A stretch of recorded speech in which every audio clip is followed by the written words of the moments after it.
When I first tried to lose body fat, there was a lot nobody told me up front. I thought eating healthy, hitting the gym, and doing cardio was the secret. But after finally getting six-pack lean and helping hundreds of men shed the dad bod, there's a lot I wish I knew before I even started. So I'll give you everything that I learned the hard way that could save you months or even years of frustration. And let's start with the first one because almost nobody talks about this. I wish someone told me that we don't get to choose where the body fat comes off. Even when the face, the arms, the neck, and the chest can start looking leaner, you might still feel like you have a gut for a much longer period of time. And that's because usually the belly and the love handles can be the last spot to drop off. And it's not stubborn body fat. It's just a sequence that our body follows, meaning that most of the fat we store is around this midsection area. So it can feel like it's stubborn, but really it's just about being in the game for a longer period of time. So just stay patient because this next lesson I learned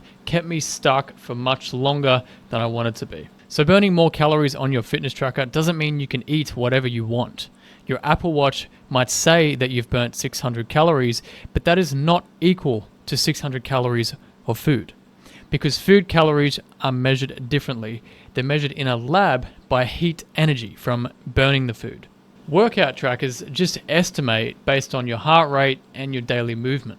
And they're usually somewhere between 20 to 40% in variance from device to device compared to food calories. So I stopped trying to earn my food by doing activity and instead just monitored my calorie burn and then treated my food calories as separate from my calorie burn. And it's this gap between what I burned and what I ate, which determines if I am maintaining, if I'm gaining, or if I'm losing body fat.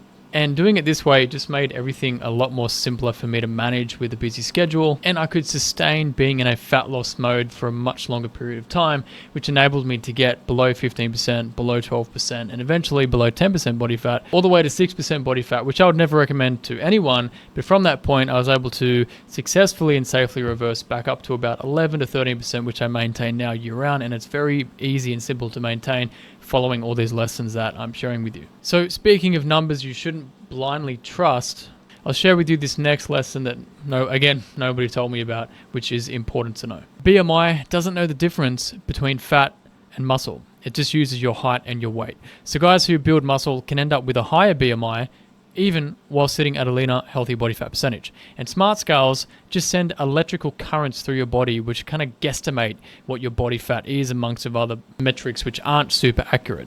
So even changes in your hydration, in your food, or the time of day can throw off these numbers by 5 or 10%, potentially even more. I remember being clearly, visibly leaner and stronger, yet the scale was telling me that I had dropped muscle. And that's because I could have just dropped a kilo or a couple of pounds due to going to the bathroom or dehydration, sweating a lot based on the weather, not drinking enough water. It could have been a bunch of different reasons. But whenever I dropped weight, the scale was saying I dropped muscle, which just didn't make sense because visibly I was looking bigger and I was getting stronger in the gym. So I stopped obsessing over the scale data and instead I focused on these things. Taking progress photos every 2, 3, or at worst case 4 weeks, improving my numbers in the gym in every single workout I did, and measuring my waist, my chest, my right arm, and my right thigh, and also just how my clothes fit, and getting feedback from people on how I was looking if they were seeing changes, because we see ourselves in the mirror every day and we can look the same even though we have changed. This is the data that actually matters, that will show you the changes even if you can't see them. And if you are stressing about the fluctuations on the scale that can happen day to day or week to week, this next lesson will explain why they can happen and will happen to everyone and why it's not always your fault. You can train hard, you can eat perfectly, do cardio, and still wake up heavier the next day. Most of the time, it's just water, food, or waste that is still in your system that has accumulated for a period of time. Could be high sodium, more carbs, poor sleep, even a tough workout causing inflammation and water retention in the body, muscle damage, sunburn. And here's the thing, when you eat carbs, for every 1 gram of glycogen that you get from carbohydrates that gets stored in the muscles temporarily, your body is going to hold an extra 3 to 4 grams of water along with that gram of glycogen. So if you reintroduce carbs and or salt after cutting them out for a period of time, boom, the scale can just jack up overnight. And this is a big shock to a lot of people who think they're doing everything right and the scale goes bang and they think, I'm just not cut out for this, or there's some genetic problem, or my metabolism's too slow. No, it could just be that there's a fluctuation in different substances within your body. And it's not fat gain. That's the most important point. Yet many guys still panic and feel disappointed and frustrated because the scale keeps bouncing. But you got to zoom out and see the longer term trend, because it's totally normal that you can start up here in your weight and it's going to drop down and spike up, but then it'll drop lower, spike up again, drop lower. And it's this zigzagging downward pattern that we're looking for. It is never a straight line. So instead, here's what you can focus on. Weighing yourself daily, but only really paying attention to the weekly average trends, because from Monday to Sunday, a lot can change. Comparing your week to week and month to month, and not getting caught up in the day-to-day fluctuations. This way, you will stay in track for much longer, and you will care less about the little bumps along the way that are going to happen to everybody. And you're going to need this shift in your mindset, especially for this next lesson that I'm about to share. Once you start getting leaner, people are going to notice, but not everyone is going to like it. At first, they will cheer you on. Hey man, you're looking good. Are you on a diet? Have you been hitting the gym? But eventually, it might shift to, oh, come on, man, just one more beer won't hurt. Or you got to let your hair down and live a little. You're looking too thin. You're looking sick. You're looking gaunt. You train too much. You're becoming obsessed. And it's friends, it's family, it's colleagues, people that you love and respect and want to care for, who may unintentionally, try to pull you down or pull you back, because your progression is exposing their lack of effort or discipline in their own routine. And unfortunately, it just makes a lot of people uncomfortable when they see someone who's gone from being overweight for many years to looking really fit and healthy. They think, oh, why aren't I doing this? There must be special, there's something wrong with me, blah, blah, blah, blah. And then this plays out in comments and criticism that we don't always want to hear. I'm not saying you need to cut people out or ignore everyone. That's not the way either. It just means you need to have this quiet inner strength and trust and faith in yourself to stick to the goal that you have set for yourself. And this usually includes setting clear boundaries, making choices without preaching to other people, just quietly minding your own business, sticking to your own diet and not imposing it on others, and letting your physical results do the talking, and not trying to convince everyone that what you're doing is right, or it's better than such and so-and-so's, or this diet's wrong. Just dip it and stick to your lane and let the physical results do the talking. So ultimately, staying lean, first of all, getting lean and then staying lean, means you're going to have to put up with some social discomfort here and there, but it's really nothing. It just comes and it goes. Everyone forgets about it. I mean, no one remembers what Trump did last week. They're eating the dog. So who's going to care about you getting a six-pack, right? No one's going to remember, but it can hurt in the moment. But if you cave in every time someone offers you some chips or a cookie or a beer or an extra slice of pizza or the kids' leftovers, that is going to take you out of a deficit. You're going to stop losing body fat, and you'll never get to 15% body fat or below, and that's going to frustrate you and haunt you forever. So better just to stick to your own lane and do what you need to do, regardless of what anyone else says. And that's why this next lesson, it was really important, because it helped me make staying lean feel automatic. You've probably heard, just get 10,000 steps per day and you'll be healthy and live an extra 100 years of your life, or whatever some other crap is. But not all steps are equal. A slow putter around the house for 10,000 steps is going to burn less than someone who is, power walking or potentially slow jogging to get those 10,000 steps, and standing up often, taking the stairs, avoiding the escalators, parking further away, taking the dog for a walk. The 10,000 steps from that person is going to burn more calories. This is where people get confused, because they hit 10,000 steps and they think, well, I've done all my steps for the day. Why aren't I losing body fat? And it's because your steps are kind of like a proxy for your total daily movement energy burn from midnight to midnight. So what really matters is your total daily calorie burn from midnight to midnight. That includes sleeping, waking up, everything you're doing throughout the day, and then going to bed and sleeping till midnight. That total burn is the most important thing, not just your steps. And this includes your resting metabolism, also known as your BMR, basal metabolic rate. This includes your NEAT, your non-exercise activity thermogenesis, which just means all the movements that you're doing that is not a deliberate workout. This includes the burn that you are doing within a workout, and to a smaller degree, the food you eat. Because if you eat foods that are higher in protein, that are natural ingredients, that are not touched by a machine, the body has to work a little bit harder to digest them. So you're kind of getting a little bit of a discount on the food you eat, but that's not a major point. So this is why I recommend using a fitness tracker like an Oura Ring or an Apple Watch or a Fitbit. They all pretty much do the same thing, but making sure it shows you your total daily calorie burn. Not just active calories or exercise calories. We want the total, the full day. So this means you have to wear it to bed. If it bothers you during sleep, well, you will get used to it. If there's flashing lights or that, you can turn them off or cover it with a bit of sticky tape. Or if it's vibrating, turn it off. Turn off notifications. Like, this is why I love the Oura Ring, because it does nothing. There is a little light in there, but I never see it when I'm asleep because my hand is in the bed, not up to my eyeball. So you do have to wear it to get your full total daily calorie burn. At least do it for like a couple of weeks or a month if you can't stand wearing it to bed, because at least you have a trend line and you'll know, well, if I do this much movement from waking up to going to bed and it's consistent, then that number should be consistent even if you don't wear your fitness tracker to bed. And the fact is, I often hit my calorie burn goal with less steps than what I thought I had to hit, because the steps that I did were intense enough to get my calorie burn target to where it needs to be for the day, even if that's less than 10,000. And this is how I stay lean, because I know what this target is. And as long as I hit this calorie burn target based on the food that I normally eat, I'm okay. I'm all good. I enjoy what I eat. It's enough food. My workouts are performing well enough, and then I burn this amount of calories. I stay lean. And it's maintaining this calorie burn while keeping your nutrition in check that's going to gradually burn off more and more and more body fat and belly fat over the long term. And it's all just kind of happening in the background while you're living your life. You know, you're eating food, doing your work, spending time with family, you know, sports, fun, whatever it is. And this is just happening as part of your routine. And speaking of routine, workouts are an important part of that. And this next lesson explains why lifting weights alone isn't going to get you lean. So working out with weights or heavier weights is definitely powerful, and I highly recommend it, but it is not a magic fat burner that most people think it is. You know, a tough 45-minute strength session might burn somewhere between 150 to 300 calories maximum. That's like one muffin or 2 cookies. So if your goal is fat loss, workouts alone aren't going to cut it, because lifting in a gym for 30, 45, even 60 minutes doesn't burn a lot of calories in that one moment. However, doing this over time, you're going to elevate your muscle mass, which increases your BMR and to a degree kind of like raises your metabolic engine. And this is crucial because when you're maintaining your muscle while in a fat loss phase, your body is going to look more firm, more defined, and more athletic overall, instead of just shrinking along with the body fat and ending up looking like skinny fat with, when guys have skinny arms, skinny legs, a kind of flat chest, maybe even a jawline, but then they're still carrying this like pot belly there.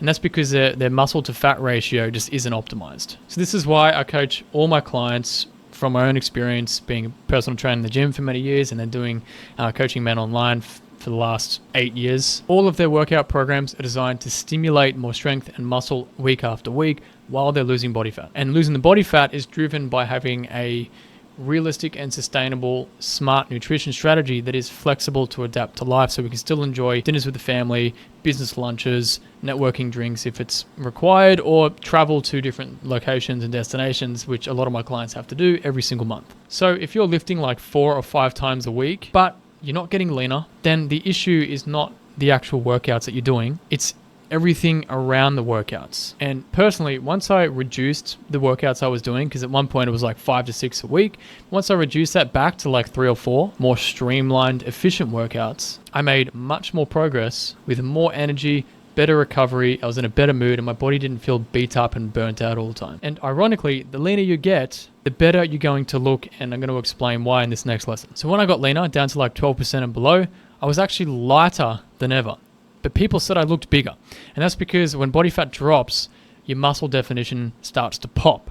So even a moderate muscle mass can look impressive with a tight waist because it creates that V-taper look. You don't have to be a bodybuilder. You just need to keep the muscle you have or slightly increase it while you're shedding off this body fat over a realistic period of time. And that's because our body fat basically hides our muscle. It like fills the gaps between all the creases and the points of where our muscles connect and overlap. So when that belly fat shrinks, it reveals more detail. And so when you break under 15%, you're at a point now where there's a lot less body fat covering your muscle, and your whole physique just starts to change in a way that you didn't even think was probably possible, or hasn't been possible for maybe 10 or 20 years from when you were, in college or doing sports or doing some professional something athlete level stuff. And this leads us to the next lesson, because for years I thought that, just eating healthy meals was enough and that would do the trick, but it didn't. I've tried eating super clean every single day, chicken, avocado, oats, smoothies, all clean meals, all natural, direct from the supermarket, but I still stayed stuck because I just assumed that it's healthy and healthy food would never make me fat. What I didn't realize is you can eat 1,000 plus healthy calories without even noticing. For example, a handful of nuts could be 200 calories and you feel like you've ate barely nothing. An extra tablespoon of olive oil, either in a salad or on meats or in a seasoning or just from sauce, could be an extra 120 calories. A smoothie with banana and oats and peanut butter and coconut flakes and chia seeds could easily be 500, 600, maybe even 700 calories if you're not paying attention to what's going in it. So what finally made the difference for me was consistently hitting the right portions of food in every meal that I ate for a long enough period of time to keep my body burning more fat while optimizing my meals to include the most amount of food. And to help me do that, I was basically just like using my phone to pre-track my meals, guesstimate numbers. And these days, you can even use ChatGPT or AI. Just say, hey, ChatGPT, here's what I want to eat. 1 slice of this, 1 slice of that, tablespoon of this, blah, blah, blah, blah.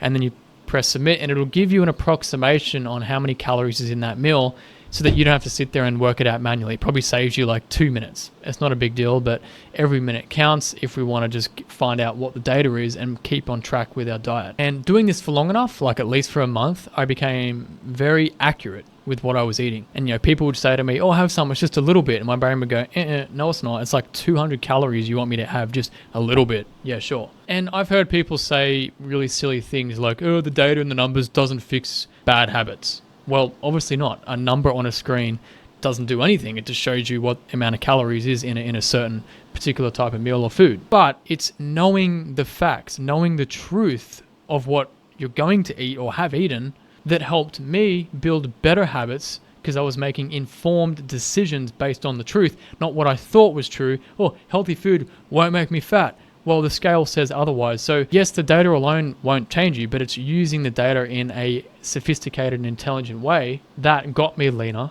and still allows me to go and eat out, to have a Thai curry, to have a Vietnamese soup, or to go to my favorite Greek restaurant or my Japanese place I love to go to. So it gives me the freedom because I know what I can get away with and what I can't get away with. I'm not stressing. I'm just making informed decisions based on data. And there is not one day I will not enjoy some dark chocolate because it's too delicious to not have dark chocolate. And doing all this means I can hit my targets without hitting my emotions. And when I finally got lean, something surprising happened that nobody warned me about. When I first got six-pack lean, I felt cold, a bit more bony than usual, and my clothes felt very loose. I even questioned if I went too far because I was used to having more body fat.